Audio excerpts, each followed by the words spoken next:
Razvoj metoda i tehnologija molekularne biologije danas je zaista strelovit i njihova primjena u biomedicini vodi ka razvoju personalizirane medicine i razvoja pametnih lijekova.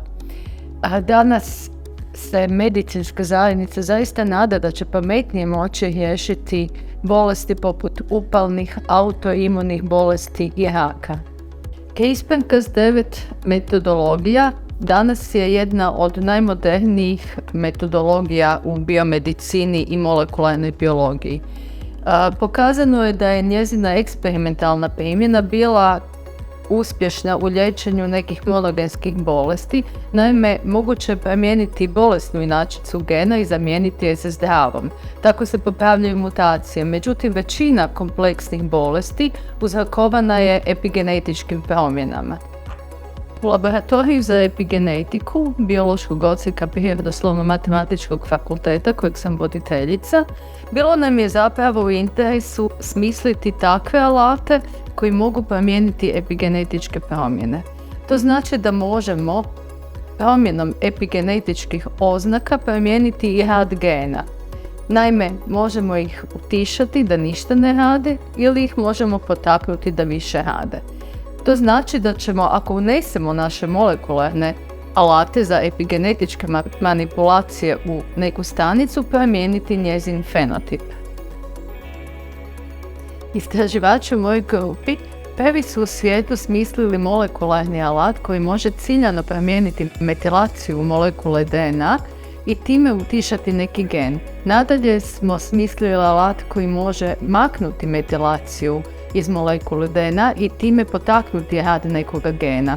To smo objavili 2016. zatim 2018. godine u vrhunskim časopisima i time smo stali uz bok najjačima u tom području u svijetu.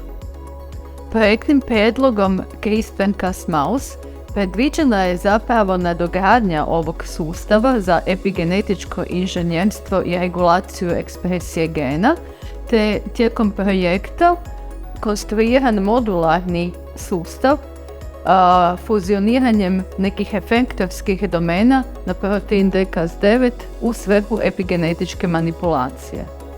U sklopu ovog projekta proširila sam postojeći CRISPR-Cas9 sustav sa 6 novih domena za epigenetičko inženjerstvo u stanicama.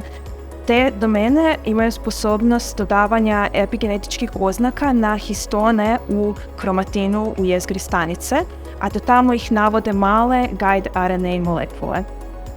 Na temelju ovih naših vrhunskih rezultata te znanstvene izvrsnosti našeg partnera na projektu, grupe profesora Srećka Gajovića, dobili smo ovaj projekt CRISPR-Cas9 koji je bio u velikoj konkurenciji na jednom pozivu IRI projekata, znači projekata istraživanja, razvoja i inovacija.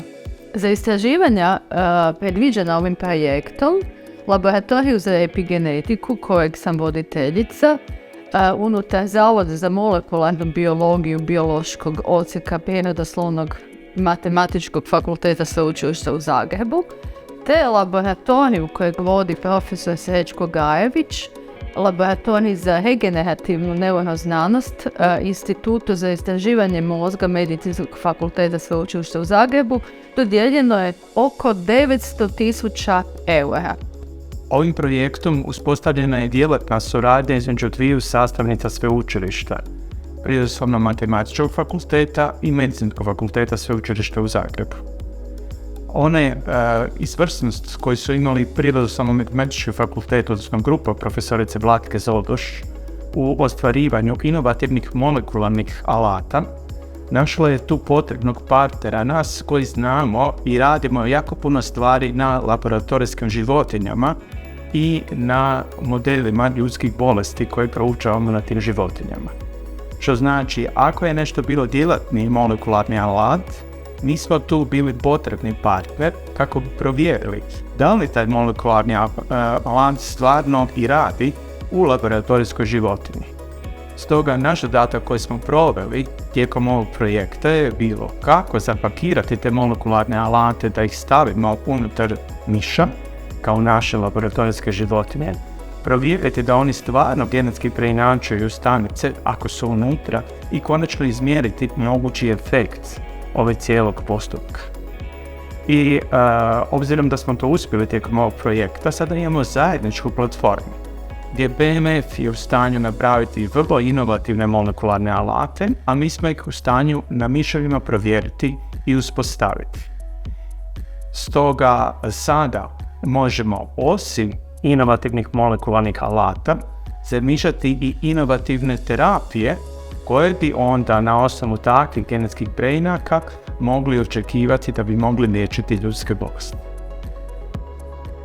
Osim što smo proširili naš modularni sustav CRISPR-Cas9, proširili smo ga također i na in vivo model u svrhu proizvodnje transgeničnih životinja, unutar kojih možemo proučavati glikozilaciju imunoglobulina G.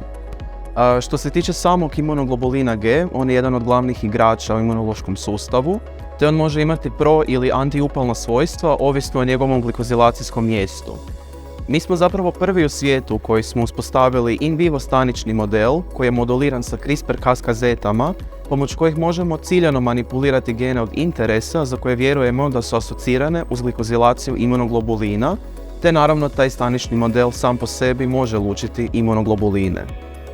Što se tiče imunoglobulina G, on je jedan od glavnih igrača u imunološkom sustavu koji može imati pro- ili antiupalna svojstva, te smo mi zapravo prvi u svijetu koji smo razvili in vivo stanični model koji može lučiti imunoglobuline u medi, dok istovremeno ima ugrađene CRISPR-Cas kazete unutar svojega genoma za ciljanu manipulaciju gena koji sudjeluju u glikozilaciji imunoglobulina, što je u principu dosta bitno obzirom da to svojstvo ovisi i o njegovim efektorskim funkcijama. U okviru projekta završila sam tečaj za rad na pokusnim životinjama, te sam također boravila na jednomjesečnom osposobljavanju u laboratoriju za virologiju na Medicinskom fakultetu u Innsbrucku, gdje sam usavršila znanje i metodologiju o primjeni sustava dostave putem antivirusnih vektora. Rezultate svojih istraživanja predstavila sam na 3 međunarodne konferencije. Naše modularne alate možemo vrlo jednostavno rekonfigurirati, bilo za aktivaciju, bilo za represiju ekspresije gena po želji, možemo je vrlo jednostavno odabrati. Isto tako možemo birati način dostave, to može biti za stanice u kulturi, može biti za mišak, znači mogućnosti su praktički neograničene i da je sustav cijelo vrijeme nadogađao. Modularni sustav za epigenetičku regulaciju je zapravo jedna potentna platforma za proizvodnju modificiranih imunoglobulina G, znači antitijela, koje se mogu koristiti u terapijske svrhe. Na tržištu u Europi i Americi već postoje tzv. pametni lijekovi koji se temelje upravo na ispravno glikoziliranim glikoproteinima, znači sa određenim uzorkom glikozilacije koji mi pomoću naše tehnologije možemo modificirati po želji. Pravilnu glikozilaciju učinkovitost određenih terapijskih monoklonskih prototijela moguće povećati do 500 puta, što može značajno smanjiti trošak i povećati učinkovitost liječenja. U laboratoriju za epigenetiku Zavoda za molekularnu biologiju već je bila dostupna brojna skupa oprema za epigenetičke istraživanja, a ovim projektom Cas-Mouse nadogradili smo opremu koja nam je bila potrebna za eksperimente in vivo u mišu.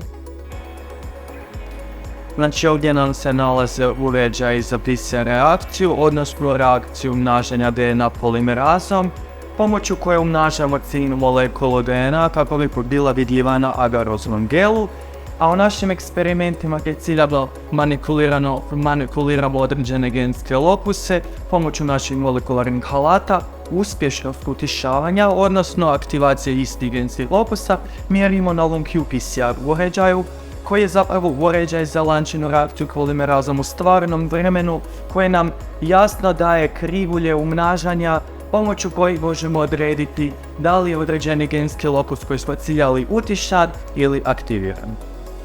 Unutar ovog projekta znatni dio sredstava namijenjen je za plaće mladih istraživača doktoranata koji su se u našim laboratorijima, ali i u inozemnim laboratorijima dodatno educirali razvijali su svoje vještine i kompetencije, a na taj način transferom tehnologije iz inozemnih laboratorija u naše su nas osnažili za prijave na sljedeće IRI projekte, a nadamo se i na druge evropske Europe projekte. Ovo su naši inkubatori u kojima uzgajamo stanice u posebnim uvjetima. Unutra se održava stalan CO2 i temperatura, što čini optimalne uvjete za uzgoj adherentnih stanica ili stanica koje nisu priljepljene za podlogu. Te stanice s njima možemo raditi u sigurnosnim kabinetima u uvjetima koji su sterilni. U takvim kabinetima možemo ubacivati naše CRISPR-Cas sustave u takve stanice. Rad na ovom projektu omogućio mi je da upišem doktorski studij na fakultetu, što mi je bila velika želja nakon završetka studija molekularne biologije. Također, zbog ovog projekta imala sam priliku otići u jednu od najboljih biomedicinskih istraživačkih institucija u SAD-u, a to je Mayo Klinika u Rochesteru. Tamo sam naučila raditi sa lentivirusima, te sam tu tehnologiju prenijela i u ovaj laboratorij u Zagrebu. Rad u ovoj grupi i znanstveno usavršavanje pomogli su mi da se razvijem kao znanstvenica, a kolege i prijatelji koje sam stekla putem daju mi podršku prilikom svih problema na koje nailazimo tijekom znanstvenog rada ili prilikom uspostavljanja novih metoda, te mi daju dobre savjete. Zahvalan sam Cas-Mouse projektu, tokom kojeg sam unutar prošle 3 godine zapravo radio sa dosta kompleksnim CRISPR-Cas9 metodama s kojima se ne bavi puno znanstvenih grupa u Hrvatskoj, te sam također uspio usavršiti neke druge metode poput kloniranja i lentiviralne tehnologije koje su izrazito kompleksne. Unutar ovog projekta također sam uspio pisati i doktorski studij biologije, što mi je bila velika želja nakon završetka studija, te mi je ovaj projekt omogućio da sudjelujem na čak 2 internacionalna kongresa, od kojih se jedan održao u San Diegu, Kaliforniji, dok u sklopu ISAPS projekta sam osvojio Young Investigator Award. Također, mogu se i pohvaliti da sam kroz prošle 3 godine uspješno objavio 3 znanstvene publikacije u visoko rangiranim časopisima, što je izrazito važno unutar domene epigenetike, s obzirom da je ona dosta kompleksna i kompetitivna na našem području. Ovaj sustav ujedno predstavlja jednu potentnu platformu za proizvodnju izmijenjenih antitijela kao što je imunoglobulin G, glavni igrač našeg imunog sustava. Većina modernih bioloških tzv. Pametnih lijekova su bioproteini i zato je glikoinženjering u fokusu velikih farmaceutskih kuća već niz godina, a odobreni su i prvi lijekovi koji su poboljšani, odnosno oplemenjeni tim glikoinženjerstvom u raznim primjenama u Europi i Americi. Nakon potvrde uspješnosti u staničnim linijama, osposobljena sam za rad na laboratorijskim životinjama, što mi je omogućilo uspješnu dostavu proizvedenog alata i u ciljena tkiva laboratorijskih životinja miša, odnosno u mozak miša. Naravno, uspostavljenu metodologiju smo potvrdili najnovijim i najmodernijim molekularnim i mikroskopijskim metodama, te smo dobivene rezultate predstavili na međunarodnim i domaćim konferencijama. Tamo smo dobili mogućnost raspraviti i razmijeniti svoje iskustva sa vrhunskim stručnjacima iz ovoga područja, te i na taj način unaprijediti svoju karijeru kao karijeru mladog znanstvenika. Sveobuhvatnost projekta Cas-Mouse, odnosno sveobuhvatnost samih istraživanja unutar projekta koja se protežu od in vitro do in vivo istraživanja, omogućit će nam buduću translaciju svih ovih tehnologija na predklinička i klinička istraživanja, odnosno u konačnici na liječenje samoga čovjeka. S obzirom na dobivene rezultate i njihov značaj, možemo reći da smo stvorili bolje kapacitete i sinergiju za aktivnosti na drugim IRI projektima, kao i za suradnju sa drugim istraživačkim skupinama i gospodarstvom u Hrvatskoj.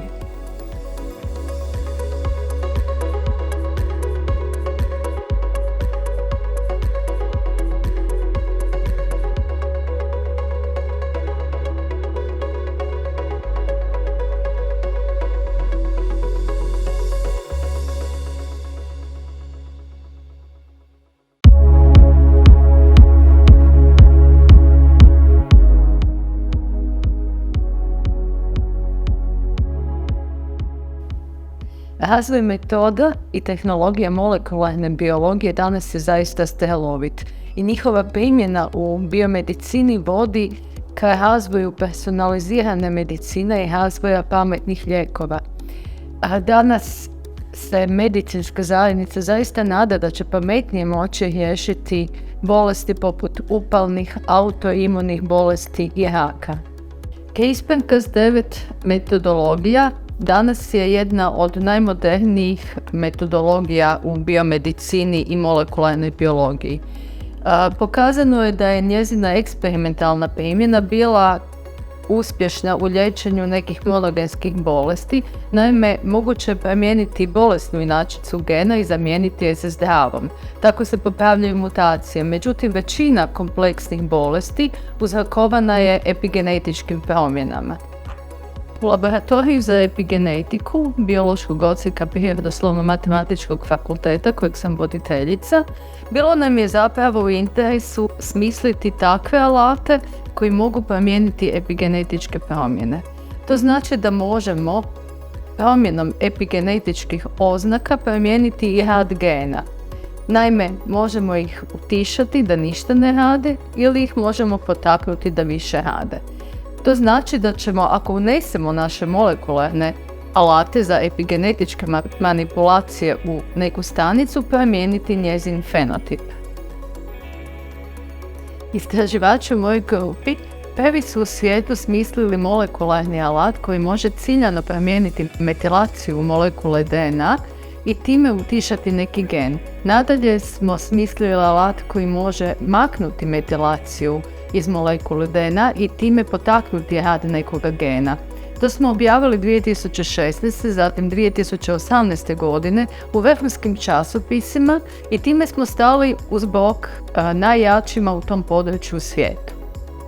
Projektnim prijedlogom CRISPR-Cas9 predviđena je zapravo nadogradnja ovog sustava za epigenetičko inženjerstvo i regulaciju ekspresije gena, te tijekom projekta konstruiran modularni sustav fuzioniranjem nekih efektorskih domena na protein Cas9 u svrhu epigenetičke manipulacije. U sklopu ovog projekta proširila sam postojeći CRISPR-Cas9 sustav sa 6 novih domena za epigenetičko inženjerstvo u slanicama. Te domene imaju sposobnost dodavanja epigenetičkih oznaka na histone u kromatinu u jezgri stanice, a do tamo ih navode male guide RNA molekule. Na temelju ovih naših vrhunskih rezultata te znanstvene izvrsnosti našeg partnera na projektu, grupe profesora Srećka Gajovića, dobili smo ovaj projekt CRISPR-Cas9 koji je bio u velikoj konkurenciji na jednom pozivu IRI projekata, znači projekata istraživanja, razvoja i inovacija.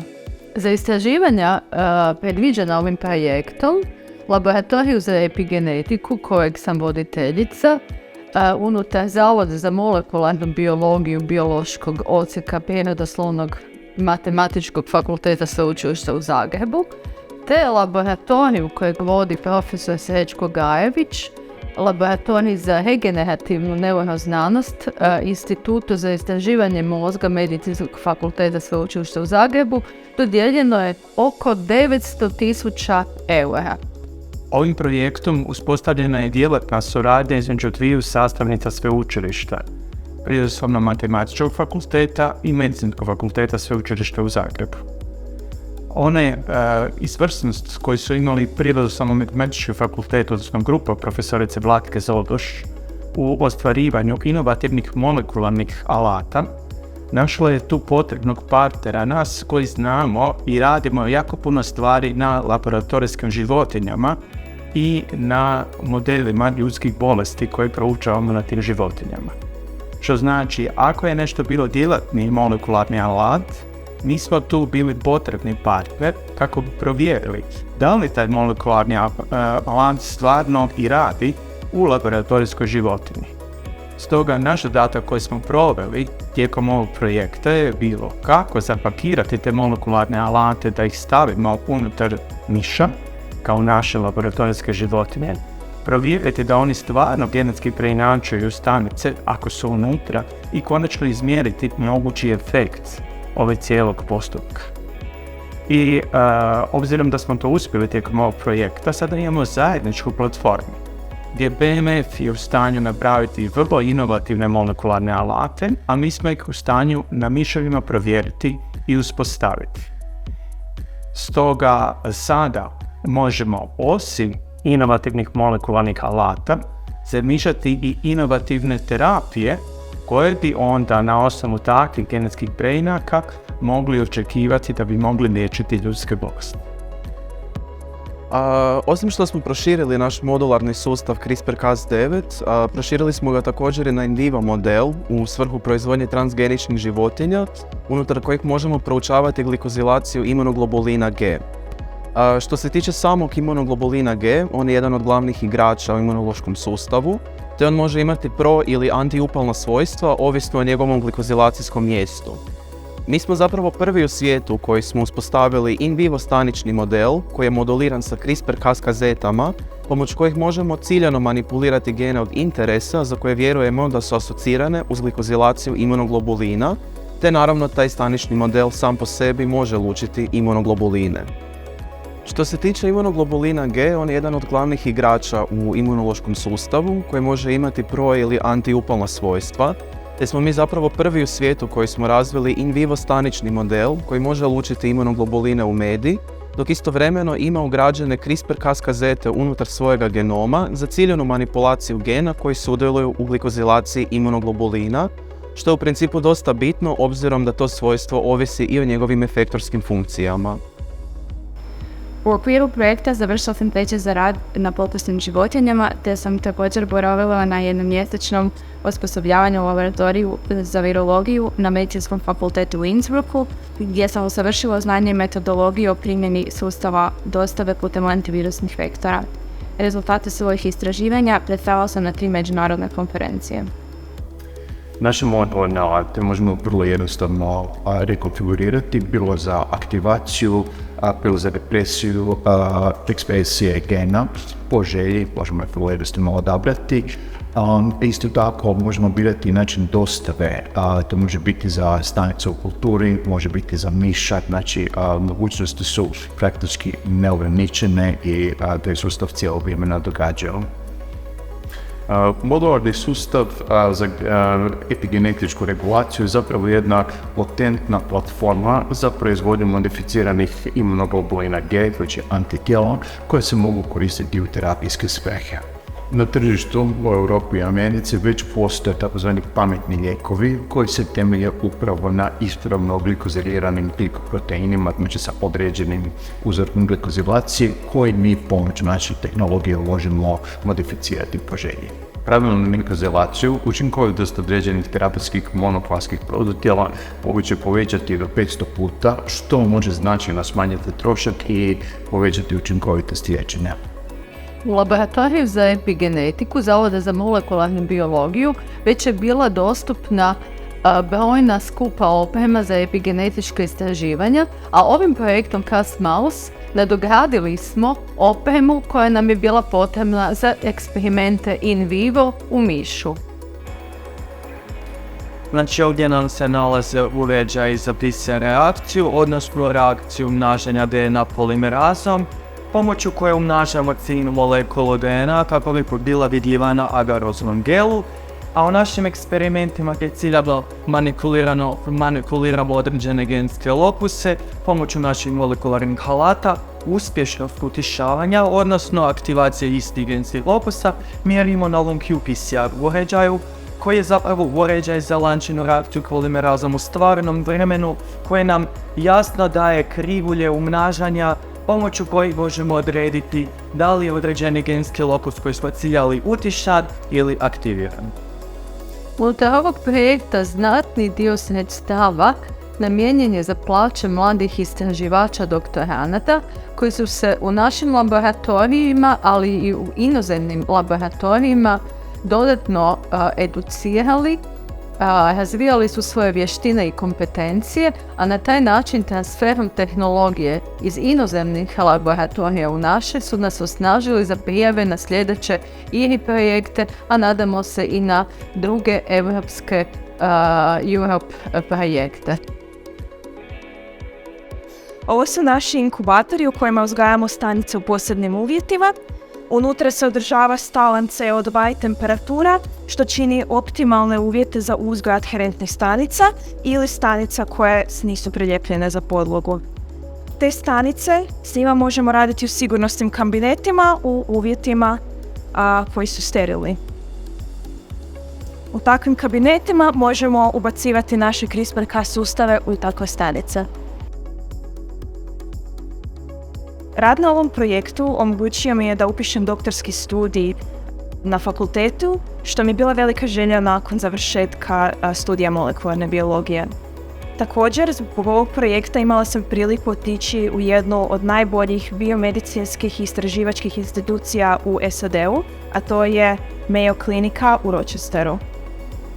Tamo sam naučila raditi sa lentivirusima, te sam tu tehnologiju prenijela i u ovaj laboratorij u Zagrebu. Rad u ovoj grupi i znanstveno usavršavanje pomogli su mi da se razvijem kao znanstvenica, a kolege i prijatelji koje sam stekla putem daju mi podršku prilikom svih problema na koje nailazimo tijekom znanstvenog rada ili prilikom uspostavljanja novih metoda, te mi daju dobre savjete. Zahvalan sam Cas-Mouse projektu, tokom kojeg sam unutar prošle 3 godine zapravo radio sa dosta kompleksnim CRISPR-Cas9 metodama s kojima se ne bavi puno znanstvenih grupa u Hrvatskoj, te sam također uspio usavršiti neke druge metode poput kloniranja i lentiviralne tehnologije koje su izrazito kompleksne. Unutar ovog projekta također sam uspio pisati i doktorski studij biologije, što mi je bila velika želja nakon završetka studija, te mi je ovaj projekt omogućio da sudjelujem na čak 2 internacionalna kongresa, od kojih se jedan održao u San Diegu, Kaliforniji, dok u sklopu ISAPS projekta sam osvojio Young Investigator Award. Također, mogu se i pohvaliti da sam kroz prošle 3 godine uspješno objavio 3 znanstvene publikacije u visoko rangiranim časopisima, što je izrazito važno unutar domene epigenetike, s obzirom da je ona dosta kompleksna i kompetitivna na našem području. Ovaj sustav ujedno predstavlja jednu potentnu platformu za proizvodnju izmijenjenih antitijela kao što je imunoglobulin G, glavni igrač našeg imunog sustava. Većina modernih bioloških tzv. Pametnih lijekova su glikoproteini i zato je glikoinženjering u fokusu velikih farmaceutskih kuća već niz godina, a odobreni su i prvi lijekovi koji su poboljšani, odnosno oplemenjeni tim glikoinženjerstvom u raznim primjenama u Europi i Americi. Nakon potvrde uspješnosti u staničnim linijama, osposobljena sam za rad na laboratorijskim životinjama, što mi je omogućilo uspješnu dostavu proizvedenog alata i u ciljena tkiva laboratorijskih životinja miša, odnosno u mozak miša. Naravno, uspostavljenu metodologiju smo potvrdili najnovijim i najmodernijim molekularnim i mikroskopijskim metodama, te smo dobivene rezultate predstavili na međunarodnim i domaćim konferencijama.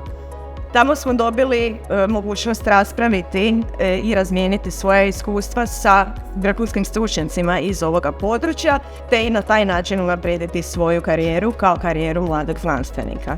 Sveobuhvatnost projekta Cas-Mouse, odnosno sveobuhvatnost samih istraživanja unutar projekta koja se protežu od in vitro do in vivo istraživanja, omogućit će nam buduću translaciju svih ovih tehnologija na predklinička i klinička istraživanja, odnosno u konačnici na liječenje samoga čovjeka.